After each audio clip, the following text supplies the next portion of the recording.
Welcome back to Siri creations. Friends, ಇವತ್ತು ಒಂದು ಹೊಸ ರೀತಿ ಬ್ರೈಡಲ್ ಸೀರೆ ಕುಚ್ಚುನ ಎರಡು ಡಿಸೈನ್ ಕಂಬೈನ್ ಮಾಡಿ ಯಾವ ರೀತಿ ಮಾಡೋದು ಅಂತ ನೋಡ್ಕೊಳ್ಳೋಣ. ಇದಕ್ಕೆ ನಾನು ರೆಗ್ಯುಲರ್ ನೀಡಲ್ನ ತೊಗೊಂಡಿದ್ದೀನಿ. ಮೊದಲಿಗೆ ನಾನು ಲೇಸ್ಗೆ ಲಾಕ್ ಮಾಡ್ತಾಯಿದ್ದೀನಿ. ಲಾಕ್ ಮಾಡಿ ಆದಮೇಲೆ ನಾನಿವಾಗ ಎರಡು ಚೈನ್ಗಳನ್ನ ಹಾಕೋತಾ ಇದ್ದೀನಿ. ಮತ್ತು ಸೂಜಿ ಮೇಲೆ ದಾರ ತಗೊಂಡು ನಾವೇನು ಎರಡು ಚೈನ್ ಹಾಕಿದ್ವಿ ಅಲ್ವಾ, ಅದ್ರ ಪಕ್ಕದಲ್ಲೇ ಒಂದು ಡಬಲ್ ಕ್ರೋಶೇನ ವರ್ಕ್ ಮಾಡ್ಕೋತಾ ಇದ್ದೀನಿ. ಎರಡರಲ್ಲಿ ಒಂದು ಮತ್ತು ಎರಡರಲ್ಲಿ ಒಂದು, ಮತ್ತು ಇವಾಗ ಇನ್ನೂ ಒಂದು ಡಬಲ್ ಕ್ರೋಶೆ. ಸೂಜಿ ಮೇಲೆ ಒಂದು ಸತಿ ದಾರ ತಗೊಂಡು ಇನ್ಸರ್ಟ್ ಮಾಡಿ ದಾರ ತೆಗೆದ್ರೆ 3 ಲೂಪ್ಸ್ ಆಗುತ್ತೆ. ಎರಡರಲ್ಲಿ ಒಂದು ವರ್ಕ್ ಮಾಡಿಕೊಡಿ. ಮತ್ತು ಇವಾಗ ಅದ್ರ ಪಕ್ಕನೇ ಇನ್ನೂ ಒಂದು ಡಬಲ್ ಕ್ರೋಶೆ ನೋಡಿ, ಅದ್ರ ಪಕ್ಕದಲ್ಲೇ ಬರಬೇಕು. ಇನ್ನೂ ಒಂದು ಡಬಲ್ ಕ್ರೋಶೆ,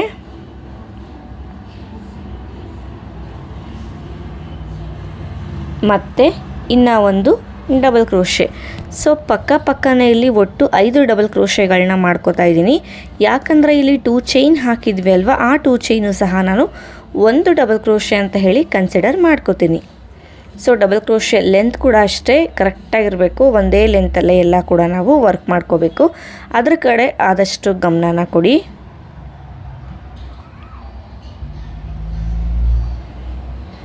ನೋಡಿ, ಈ ರೀತಿ ಪಕ್ಕನೇ ವರ್ಕ್ ಮಾಡ್ಕೋಬೇಕು. ಒಟ್ಟು ಇಲ್ಲಿ 2 ಚೈನ್ನ ಸೇರಿಸಿ ಅದನ್ನು ಕೌಂಟ್ ಮಾಡಿಕೊಂಡ್ರೆ 6 ಡಬಲ್ ಕ್ರೋಶೆ ಆಗುತ್ತೆ.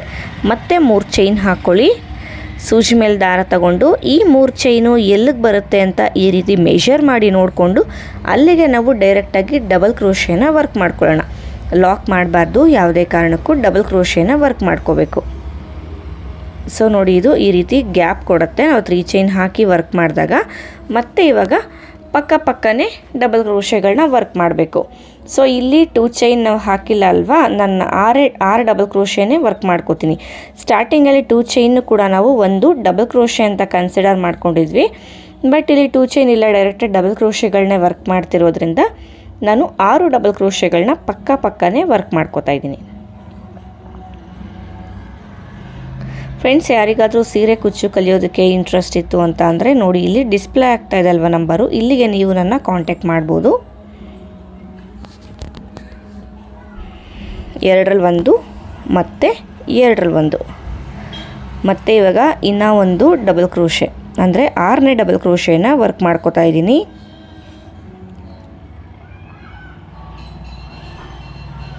ಆರನೇ ಡಬಲ್ ಕ್ರೋಶೆ ಆದಮೇಲೆ ಇವಾಗ ನಾನು ದಾರ ತೆಗೆದು ಒಂದು ಬೀಡನ್ನ ಹಾಕೋತಾ ಇದ್ದೀನಿ. ಫ್ರೆಂಡ್ಸ್, ಇವತ್ತಿನ ಡಿಸೈನ್ಗೆ ನಾನು ಯೂಸ್ ಮಾಡ್ತಾ ಇರೋದು ಬಂದು ಆ್ಯಂಟಿಕ್ಕಲ್ಲಿ ಫ್ಲವರ್ ಶೇಪಲ್ಲಿ ಬೀಡನ್ನ ತೊಗೊಂಡಿದ್ದೀನಿ. ಸೊ ಈ ಬೀಡೆಲ್ಲ ಎಲ್ಲಿ ಸಿಗುತ್ತೆ ಅನ್ನೋ ಇನ್ಫಾರ್ಮೇಷನು ನಾನು ಡಿಸ್ಕ್ರಿಪ್ಷನ್ ಬಾಕ್ಸಲ್ಲಿ ಕೊಟ್ಟಿರ್ತೀನಿ, ಕವಿತಾ ಎಂಟರ್ಪ್ರೈಸಸ್ ಅವ್ರದ್ದು. ಒಂದು ಸತಿ ನೀವು ಚೆಕ್ ಮಾಡ್ಬೋದು. ಬೀಡನ್ನ ಹಾಕ್ಕೊಳ್ಳಿ. ಸೊ ನೋಡಿ, ಬೀಡು ಈ ರೀತಿ ಫ್ಲವರ್ ಶೇಪಲ್ಲಿ ಬರುತ್ತೆ. ಬೀಡನ್ನ ಲಾಕ್ ಮಾಡ್ಕೊಳ್ಳಿ. ಆಮೇಲೆ ಸೂಜಿ ಮೇಲೆ ದಾರ ತಗೊಂಡು ನೋಡಿ, ಬೀಡ್ ಎಲ್ಲಿಗೆ ಬರುತ್ತೆ ಅಂತ ನೋಡಿಕೊಂಡು ಅಲ್ಲಿಗೆ ನಾವು ಡಬಲ್ ಕ್ರೋಶೇನ ವರ್ಕ್ ಮಾಡ್ಕೊಳ್ಳೋಣ.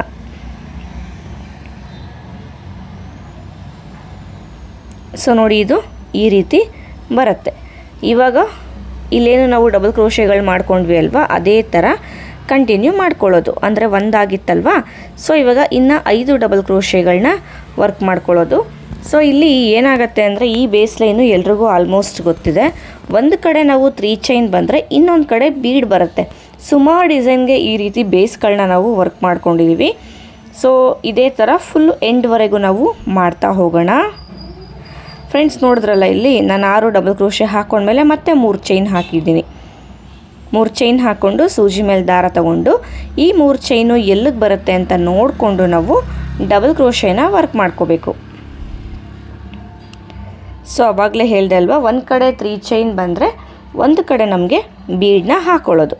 ಇದೇ ಥರ ವರ್ಕ್ನ ಮಾಡ್ತಾ ಹೋಗಬೇಕು. ನೋಡಿ, ಒಂದು ಕಡೆ 3 ಚೈನ್ ಇದೆ, ಒಂದು ಕಡೆ ಬೀಡ್ ಇದೆ.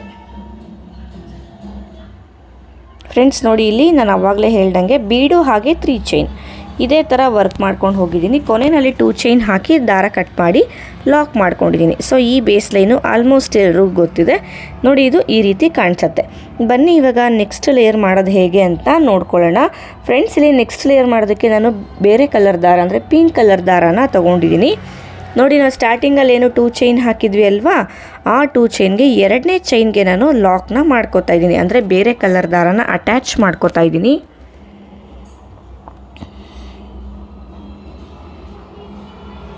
ಅಟ್ಯಾಚ್ ಮಾಡಿಕೊಂಡು ಸೊ ಇಲ್ಲಿ ಏನು ಡಬಲ್ ಕ್ರೋಶೆಗಳಿದೆ ಅಲ್ವಾ ಅದ್ರ ಮೇಲೆಲ್ಲ ನಾನು ಸಿಂಗಲ್ ಕ್ರೋಶೆಗಳನ್ನ ಹಾಕ್ತಾ ಹೋಗ್ತೀನಿ.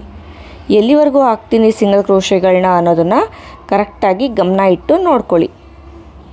ನೆಕ್ಸ್ಟು ಡಬಲ್ ಕ್ರೋಶೆ ಮೇಲೆ ಸಿಂಗಲ್ ಕ್ರೋಶೆ, ಮತ್ತು ನೆಕ್ಸ್ಟು ಡಬಲ್ ಕ್ರೋಶೆ ಮೇಲೆ ಸಿಂಗಲ್ ಕ್ರೋಶೆ. ಸೊ ಇವಾಗ ಒಂದು ಡಬಲ್ ಕ್ರೋಶೆ ಹಾಗೆ ಉಳ್ಕೊಂಡಿದೆ. ಆ ಡಬಲ್ ಕ್ರೋಶೆ ಮೇಲೆ ನಾನು ಸಿಂಗಲ್ ಕ್ರೋಶೆನ ವರ್ಕ್ ಮಾಡ್ಕೊಳ್ಳೋದಿಲ್ಲ, ಕೊನೆ ಡಬಲ್ ಕ್ರೋಶೆನ ಸ್ಕಿಪ್ ಮಾಡಿಬಿಡ್ತೀನಿ. ಇವಾಗ 4 ಚೈನ್ಗಳನ್ನ ಹಾಕೋತಾ ಇದ್ದೀನಿ. 4 ಚೈನ್ ಹಾಕ್ಕೊಂಡು ನೋಡಿ ಇಲ್ಲಿ ಒಂದು ಡಬಲ್ ಕ್ರೋಶೆ ಸ್ಕಿಪ್ ಮಾಡಿ 2ನೇ ಡಬಲ್ ಕ್ರೋಶೆ ಮೇಲೆ ಬರೋ ಚೈನ್ಗೆ ನಾನು ಲಾಕ್ನ ಮಾಡ್ಕೋತಾ ಇದ್ದೀನಿ. ಲಾಕ್ ಆದಮೇಲೆ ನೋಡ್ಕೊಳ್ಳಿ ಒಂದು ಸತಿ ಏನಾದರೂ ಸುಕ್ಕೇನಾದರೂ ಬಂದಿದೆಯಾ ಇಲ್ವಾ ಅಂತ ಹೇಳಿ. ಇವಾಗ ಬೀಡನ್ನ ಲಾಕ್ ಮಾಡಿದಾಗ ಹಿಂದೆಗಡೆ ಈ ರೀತಿ ದಾರ ಫಾರ್ಮ್ ಆಗಿತ್ತಲ್ವ ನಮಗೆ, ಅಲ್ಲಿಗೆ ನಾನು ಸೂಜಿ ಮೇಲೆ ದಾರ ತಗೊಂಡು ಬೀಡನ್ನ ಹಿಂದೆಗಡೆ ಇರೋ ದಾರಕ್ಕೆ ಡಬಲ್ ಕ್ರೋಶೆನ ವರ್ಕ್ ಮಾಡ್ಕೋತೀನಿ. ನೋಡಿ 2ರಲ್ಲಿ 1 ಮತ್ತು 2ರಲ್ಲಿ 1. ಸೊ ಈ ಪಾರ್ಟ್ನ ಕರೆಕ್ಟಾಗಿ ನೋಡ್ಕೊಳ್ಳಿ. ಇವಾಗ 2 ಚೈನ್ ಹಾಕೋತಾ ಇದ್ದೀನಿ. ಸೂಜಿ ಮೇಲೆ ದಾರ ತಗೊಂಡು ನಾವೇನು ಡಬಲ್ ಕ್ರೋಶೆ ಮಾಡಿದ್ವಿ ಅಲ್ವಾ ಅದೇ ಡಬಲ್ ಕ್ರೋಶೆಗೆ ಇನ್ಸರ್ಟ್ ಮಾಡಿ ದಾರ ತಗೊತೀನಿ. ನೋಡಿ ಇಷ್ಟೇ. ಮತ್ತೆ ಸೂಜಿ ಮೇಲೆ ದಾರ ತಗೊಳ್ಳಿ, ಇನ್ಸರ್ಟ್ ಮಾಡಿ ದಾರಾನ ಈ ಥರ ಲಿಫ್ಟ್ ಮಾಡ್ಕೊಳ್ಳಿ. ಮತ್ತೆ ದಾರ ತಗೊಳ್ಳಿ, ಈ ಥರ ಲಿಫ್ಟ್ ಮಾಡ್ಕೊಳ್ಳಿ ಇನ್ಸರ್ಟ್ ಮಾಡಿ. ಮತ್ತೆ ದಾರ ತಗೊಂಡು ಈ ಥರ ಲಿಫ್ಟನ್ನು ಮಾಡ್ಕೋಬೇಕು. ಒಟ್ಟು 5 ಸತಿ ಮಾಡ್ಕೊಂಡಿದ್ದೀನಿ. ಇವಾಗ ದಾರ ತೆಗೆದು ಈ 5 ಲೂಪಿಂದ ನಾವು ಹೊರಗಡೆಗೆ ನೀಡಲ್ನ ಪಾಸ್ ಮಾಡಬೇಕು. ಸೊ ಸ್ಟಾರ್ಟಿಂಗಲ್ಲಿ ಮಾಡಬೇಕಂದ್ರೆ ಸ್ವಲ್ಪ ಟ್ರಿಕ್ಕಿ ಅನಿಸುತ್ತೆ ನಮಗೆ. ನೀಡಲು ಒಂದೇ ಡೈರೆಕ್ಷನ್ನಲ್ಲಿ ನಾವು ಹೊರಗಡೆಗೆ ತೆಗಿಬೇಕು. ನೋಡಿ ಇದು ಈ ರೀತಿ ಬರುತ್ತೆ. ಇವಾಗ ಒಂದು ಚೈನ್ ಹಾಕೋತೀನಿ ನಾನು. ಸೊ ಇದು ಪಫ್ ರೀತಿ ಬರುತ್ತೆ ನಮಗೆ. ಇವಾಗ ಸೂಜಿ ಮೇಲೆ ದಾರ ತಗೊಂಡು ಮತ್ತೆ ಬೀಡ್ನ ಹಿಂದೆಗಡೆ ಇರೋ ದಾರಕ್ಕೆ ನಾನು ಡಬಲ್ ಕ್ರೋಶೆನ ವರ್ಕ್ ಮಾಡ್ಕೋತಾ ಇದ್ದೀನಿ. ಮತ್ತೆ ಇವಾಗ 2 ಚೈನ್ ಹಾಕ್ಕೊಳ್ಳಿ. ಮತ್ತೆ ಅದೇ ರೀತಿ ಸೂಜಿ ಮೇಲೆ ದಾರ ತಗೊಳ್ಳೋದು, ಈ ಡಬಲ್ ಕ್ರೋಶೆಗೆ ಇನ್ಸರ್ಟ್ ಮಾಡಿ ಜಸ್ಟ್ ದಾರಾನ ಲಿಫ್ಟ್ ಮಾಡ್ಕೊಳ್ಳೋದಷ್ಟೇ. ನೋಡಿ ಈ ರೀತಿ ಲಿಫ್ಟ್ ಮಾಡ್ಕೊಳ್ಳೋದು. ಮತ್ತೆ ದಾರ ತಗೊಳ್ಳಿ, ಇನ್ಸರ್ಟ್ ಮಾಡಿ ದಾರ ತೆಗೆದು ಲಿಫ್ಟನ್ನು ಮಾಡ್ಕೊಳ್ಳಿ. ನೋಡಿ ದಾರ ತೆಗೆದು ಮತ್ತೆ ನೀಡಲ್ನ ಮೇಲಕ್ಕೆ ತಗೊಂಡು ಸೊ ಇದೇ ರೀತಿ ನಾವು 5 ಸತಿ ನಾವು ಮಾಡಬೇಕಾಗತ್ತೆ. ನೋಡಿ 5ನೇ ಸತಿ ನಾನು ದಾರ ತೆಗೆದು ಲಿಫ್ಟ್ ಮಾಡಿಕೊಂಡೆ. ಇವಾಗ ಈ ದಾರ ತಗೊಂಡು ನೋಡಿ ಈ ದಾರ ತಗೊಂಡು ಇಲ್ಲೇನು 5 ಲೂಪ್ಸ್ ಇದೆ ಅಲ್ವಾ, ಈ 5 ಲೂಪ್ಸಿಂದ ಕಂಪ್ಲೀಟಾಗಿ ಒಂದೇ ಸತಿಗೆ ನಾವು ಹೊರಗಡೆಗೆ ತಗೋಬೇಕು. ನೀಡಲ್ನ ಟಿಪ್ಪು ಒಂದೇ ಡೈರೆಕ್ಷನಲ್ಲಿರಬೇಕು. ಆ ಕಡೆ ಈ ಕಡೆ ಆಯಿತು ನೀಡಲ್ನ ಟಿಪ್ ಅಂದರೆ ನಮಗೆ ಕರೆಕ್ಟಾಗಿ ಹೊರಗಡೆ ಬರೋದಿಲ್ಲ, ಸಿಕ್ಕಾಕೊಂಡ್ಬಿಡುತ್ತೆ. ಇವಾಗ ಒಂದು ಚೈನ್ ಹಾಕ್ಕೊಳ್ಳಿ. ಸೊ ಪಫ್ ಡಿಸೈನ್ ಥರ ಬಂದಿದೆ. ಮತ್ತು ಇವಾಗ ಇನ್ನೂ ಒಂದು ಡಬಲ್ ಕ್ರೋಶೆ. ಇದೇ ರೀತಿ ಪಫ್ ಡಿಸೈನು ಬೀಡ್ನ ಹಿಂದೆಗಡೆ ಇರೋ ದಾರಕ್ಕೆ ಎಷ್ಟು ಹಿಡಿಯುತ್ತೆ ಅಂತ ನೋಡಿಕೊಂಡು ನಾವು ಅಷ್ಟು ವರ್ಕನ್ನು ಮಾಡಬೇಕು. ನೋಡಿ ಇಲ್ಲಿ 2 ಚೈನ್ ಹಾಕಿದ್ದೀನಿ. ನಿಮಗೆ ಬೇಕು ಅಂದರೆ 3 ಚೈನ್ ಕೂಡ ನೀವು ಹಾಕ್ಕೋಬೋದು.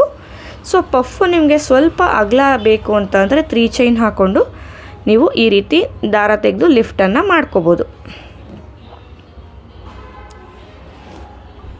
ಸೊ ಇಲ್ಲಿ 5 ಟೈಮ್ಸ್ ನಾನು ಮಾಡ್ಕೊಂಡಿರೋದು ಈ ಥರ ದಾರ ತೆಗೆದು ಲಿಫ್ಟ್ ಮಾಡಿ, ದಾರ ತೆಗೆದು ಲಿಫ್ಟ್ ಮಾಡಿ. ಸೊ ಇದು ಸ್ಟಾರ್ಟಿಂಗಲ್ಲಿ ಸ್ವಲ್ಪ ನಿಮಗೆ ಟ್ರಿಕ್ಕಿ ಅಂತ ಅನಿಸುತ್ತೆ. ಆಮೇಲೆ ಹೋಗ್ತಾ ಹೋಗ್ತಾ ಎಲ್ಲ ಆರ್ಚ್ಗಳನ್ನ ಮಾಡಬೇಕಾದ್ರೆ ತುಂಬ ಈಸಿ ಆಗಿಬಿಡುತ್ತೆ ಫ್ರೆಂಡ್ಸ್. ಇದು ನೋಡಿ 5 ಸತಿ ಆದಮೇಲೆ ದಾರ ತಗೊಂಡು ನೋಡಿ ದಾರ ತಗೊಂಡು ಈ 5 ಲೂಪಿಂದ ನೀಡಲ್ನ ಹೊರಗಡೆಗೆ ಪಾಸ್ ಮಾಡಬೇಕು ನಾವು. ನೋಡಿ ಹೊರಗಡೆಗೆ ತೆಗೆದು ಇವಾಗ ಒಂದು ಚೈನ್ ಹಾಕ್ಕೊಳ್ಳಿ, ಅಂದರೆ ಈ ಪಫ್ನ ಲಾಕ್ ಮಾಡ್ಕೊಳ್ಳಿ. ಸೊ ನೋಡಿ 3 ಪಫ್ಗಳನ್ನ ನಾನು ಮಾಡಿದ್ದೀನಿ. ಇದೇ ರೀತಿ ಬೀಡ್ನ ಸುತ್ತ ಎಷ್ಟು ಹಿಡಿಯುತ್ತೆ ಅಂತ ನೋಡಿಕೊಂಡು ಮಾಡಿ ಆರ್ಚ್ ಯಾವ ರೀತಿ ಕಾಣಿಸುತ್ತೆ ಅಂತ ಹೇಳಿ ನಾನು ತೋರಿಸ್ತೀನಿ ನಿಮಗೆ.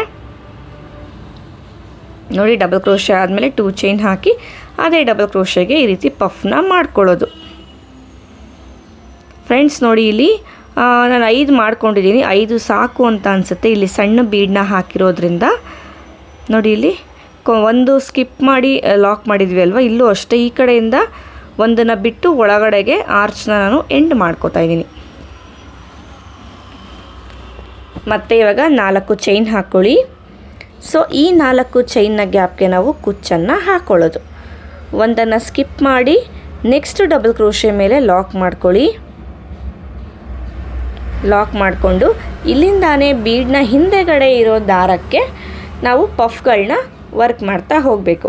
ಫ್ರೆಂಡ್ಸ್, ಇದು ಪಫ್ ನಿಮಗೆ ನೋಡೋದಕ್ಕೆ ಏನೋ ಒಂಥರ ಕಾಣಿಸುತ್ತೆ ಅಂತ ಅನ್ಬೋದು. ಆದರೆ ಫ್ರೆಂಡ್ಸ್, ವರ್ಕ್ ಮಾಡಿದಾಗಂತೂ ತುಂಬ ಅಂದರೆ ತುಂಬಾ ಚೆನ್ನಾಗಿ ಕಾಣಿಸುತ್ತೆ. ಬಟ್ ಏನೋ ಒಂಥರ ಡಿಫ್ರೆಂಟ್ ಲುಕ್ ಕೂಡ ಕಾಣಿಸುತ್ತೆ. ನಾರ್ಮಲ್ ಆರ್ಚ್ಗಳನ್ನ ಮಾಡೋದಕ್ಕೂ ಈ ರೀತಿ ಆರ್ಚ್ಗಳನ್ನ ಮಾಡೋದಕ್ಕೂ ಡಿಸೈನು ತುಂಬ ಅಂದರೆ ತುಂಬಾ ಡಿಫ್ರೆನ್ಸ್ ಕಾಣಿಸುತ್ತೆ. ನೋಡಿ, ಇದು ಆರ್ಚ್ ಕಂಪ್ಲೀಟ್ ಆದಮೇಲೆ ಈ ರೀತಿ ಕಾಣಿಸ್ತಾ ಇದೆ. ಇದೇ ಥರ ನಾವು ಎಷ್ಟು ಬೀಡ್ ಹಾಕಿದ್ವಿ ಅಲ್ವಾ, ಅಲ್ಲೆಲ್ಲ ವರ್ಕ್ ಮಾಡಿ ಯಾವ ರೀತಿ ಕಾಣಿಸುತ್ತೆ ಅಂತ ಹೇಳಿ ನಾನು ತೋರಿಸ್ತೀನಿ ನಿಮಗೆ. ಫ್ರೆಂಡ್ಸ್, ಏನು ನೀವು ನೋಡ್ತಾ ಇದ್ದೀರಾ ನೋಡಿ, 3 ಬೀಡ್ಗಳನ್ನ ಹಾಕ್ಕೊಂಡಿದ್ದೆ ಅಷ್ಟೇ. ಸ್ಯಾಂಪಲ್ ಕ್ಲಾತ್ಗೆ ಮಾಡಿರೋದ್ರಿಂದ 3ಕ್ಕೂ ಹಾಕ್ಕೊಂಡು ನೋಡಿ ಎಷ್ಟು ನೀಟಾಗಿ ಬಂದಿದೆ ಅಂತ ಹೇಳಿ. ಇಲ್ಲಿ 4 ಚೈನ್ನ ಗ್ಯಾಪ್ಗೆ ನಾವು ಕುಚ್ಚು ಕಟ್ಟೋದು. ಸೊ ಬೀಡ್ ಕೂಡ ಅಷ್ಟೇ ಫ್ರೆಂಡ್ಸ್, ತುಂಬಾ ಚೆನ್ನಾಗಿ ಕಾಣಿಸ್ತಾ ಇದೆ. ಸೊ ಈ ಬೀಡನ್ನ ಯಾವ ಶಾಪಲ್ಲಿ ಪರ್ಚೇಸ್ ಮಾಡಿದೆ ಅನ್ನೋದನ್ನು ನಾನು ಡಿಸ್ಕ್ರಿಪ್ಷನ್ ಬಾಕ್ಸಲ್ಲಿ ಹಾಕಿರ್ತೀನಿ, ಒಂದ್ಸತಿ ನೀವು ಚೆಕ್ ಮಾಡ್ಬೋದು. ಫ್ರೆಂಡ್ಸ್, ಏನು ನೀವು ನೋಡ್ತಾ ಇದ್ದೀರಾ ನೋಡಿ, ಇಲ್ಲಿ 4 ಚೈನ್ನ ಗ್ಯಾಪ್ಗೆ ನಾನು ಕುಚ್ಚುಗಳನ್ನ ಹಾಕ್ಕೊಂಡಿದ್ದೀನಿ. ಪಫ್ ಅಂತೂ ತುಂಬ ಚೆನ್ನಾಗಿ ಕಾಣಿಸ್ತಾ ಇದೆ. ಇಲ್ಲಿ ಗ್ರೀನ್ ಕಲರಲ್ಲೇ ನಾನು ಕುಚ್ಚನ್ನ ಹಾಕಿರೋದು. ಸೊ ನಿಮಗೆ ಬೇಕು ಅಂದರೆ ಒಂದು ಗ್ರೀನು ಹಾಗೆ ಒಂದು ಪಿಂಕ್ ಕೂಡ ನೀವು ಹಾಕೋಬೋದು. ಇಲ್ಲ ಬೇಡ ಅಂತಂದರೆ ಗೋಲ್ಡ್ ಕಲರಲ್ಲೇ ನೀವು ಕುಚ್ಚನ್ನು ಹಾಕೋಬೋದು. ನೋಡಿ, ಇದು ಈ ರೀತಿ ಕಾಣಿಸ್ತಾ ಇದೆ. ಫ್ರೆಂಡ್ಸ್, ಈ ಡಿಸೈನು ನಿಮ್ಮೆಲ್ಲರಿಗೂ ಇಷ್ಟ ಆಗಿದೆ ಅನ್ಕೋತೀನಿ. ಇಷ್ಟ ಆದರೆ ಡಿಸೈನ್ನ ಲೈಕ್, ಶೇರ್ ಹಾಗೆ ಕಮೆಂಟ್ ಮಾಡೋದನ್ನು ಮರಿಬೇಡಿ. ನಾನು ಯೂಸ್ ಮಾಡೋ ಮೆಟೀರಿಯಲ್ಸ್ ಎಲ್ಲಿ ತಗೋತೀನಿ ಅನ್ನೋ ಡೀಟೇಲ್ಸು ಡಿಸ್ಕ್ರಿಪ್ಷನ್ ಬಾಕ್ಸಲ್ಲಿ ಹಾಕಿದ್ದೀನಿ, ಒಂದ್ಸತಿ ನೀವು ಚೆಕ್ ಮಾಡ್ಬೋದು. ಹಾಗೆಯೇ ಈ ಡಿಸೈನ್ಗೆ ನಾವು 750ವರೆಗೂ ಚಾರ್ಜ್ ಮಾಡ್ಬೋದು. ಮತ್ತೆ ಸಿಗ್ತೀನಿ ನೆಕ್ಸ್ಟ್ ಇಂಟ್ರೆಸ್ಟಿಂಗ್ ವಿಡಿಯೋ ಜೊತೆ. ಅಲ್ಲಿವರೆಗೂ ಥ್ಯಾಂಕ್ ಯು.